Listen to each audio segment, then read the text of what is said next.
Hi everyone, in this video we will show you how to make your MSI monitor 144Hz on PS5. Before we begin, it's important to know that the PlayStation 5 currently supports up to 120Hz in supported games.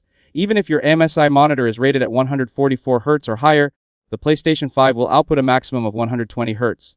First, connect your PlayStation 5 to your MSI monitor using a high-speed HDMI cable.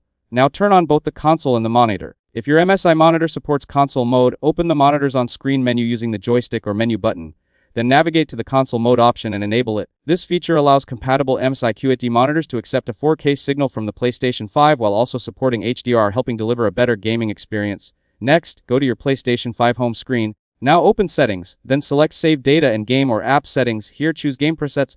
Now set the preset mode to Performance mode. This setting tells supported games to prioritize higher frame rates and refresh rates. After that, launch a game that supports 120 FPS gameplay. Many competitive and performance-focused games include a 120 FPS mode, but not all games support it. If the game has its own graphics settings menu, make sure any performance or high frame rate option is enabled there as well.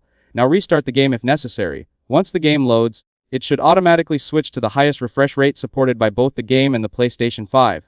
If your MSI monitor includes a refresh rate display feature, you can enable it from the monitor menu to verify the current refresh rate.